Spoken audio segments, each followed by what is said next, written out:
Good morning, all of you. And let's start today's class.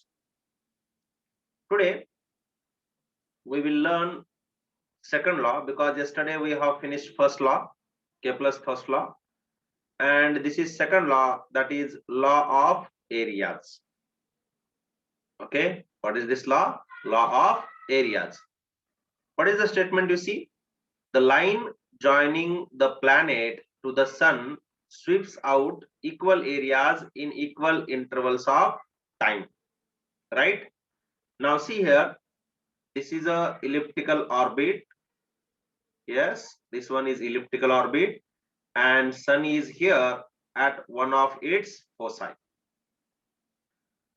Now this point A, point B, point C, point D are the few positions of the planet which we have considered. Now let us suppose from point A to B, planet takes time t. Similarly, if from point C to D, the planet takes time t only, then this area and this area are equal. Okay, understand? Planet sweeps out equal areas in equal intervals of time. You will say, sir, this is big shape, this is small shape, but its length is more, its length is less. Understand? Likewise. Okay, so if same time is there, the area swept are equal. Areas swept are equal. Understood? Or you can say another statement, that is areal velocity of radius vector, means this radius vector, it is having areal velocity, whatever it is, that is always constant. Okay, so see here, consider a planet revolving around the sun in an elliptical orbit as shown in figure. These notes you can write. And planet takes the same time to travel from A to B as from C to D. Therefore, areas SAB, SAB and SCD are equal as they are swept by planet in equal intervals of time. Understood? Okay. If suppose a planet takes time, suppose 5 hours from A to B, okay, and it has swept, suppose area, let us consider it as a 30 kilometers square. Suppose I am writing one example so that you will understand. A to B, suppose time taken is 5 hours and area swept is how much? 20 kilometers square I am writing. Okay, and C to D, again time is suppose 5 hours, then definitely this area is also 20 kilometers square only, although the shape is different but area is same, है ना? जैसे कि see, one bowl we have taken and one glass of water, same volume, another bowl. Yes, no? Getting my point? Glass of water 250 ml suppose, or whatever the volume is, same amount of volume for that bowl also, means both are same volume or area, whatever we are taking about or considering about, right? So same time interval, areas swept are equal. Understood? This is what? Kepler's second law. Clear? Okay, let's move ahead. Now next one.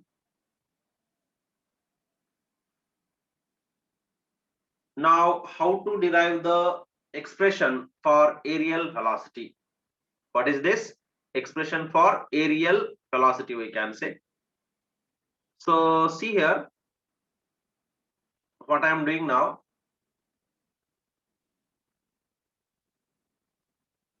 So first of all, this diagram you see from sun to A, B, these points you can see, no, this diagram only I am drawing here like this. Okay, this is the sun, this is position A, this is position B, and this distance is R, this angle is d theta. Let d theta be the small angular displacement. You can see here angular displacement, you know, circle, you know, no, angular displacement and all. Theta we are denoting, d theta means small angular displacement, very, very small. And AB is the arc for this ellipse. And R is the position of the planet. You can see here. This is a planet, no? A and B, these are the positions of planets. So this distance is what I am taking, R, from the sun. Now, angular displacement formula is what, Ray? Arc by radius. Yes, no? Arc by radius. So d theta is equal to what? This arc is AB divided by this position, that is R, AB by R. And if I want AB, AB is equal to what? R into d theta. Okay, I got AB value, right, sir, understood. Now here you see, if this angle is very, very small, then this arc is nothing but this perpendicular distance. Same only, no? Very, very small angle, very long distances. If I will show you one more thing, you see here, if this is the, you can see down, this is the angle which is very, very small. And now see here, this arc is nearly perpendicular, है ना? This arc is nearly perpendicular. है कि नहीं? This arc is nearly perpendicular if this angle is very, very small. Understood? And that's why what I am doing, see here, I am taking or I am considering that as a triangle, right angle triangle, and therefore now I am taking area of this triangle SAB, which is equal to half into base into height, and that's why half into R into this AB. And now AB already we got how much, that is R d theta, and therefore area of that triangle, how much I got?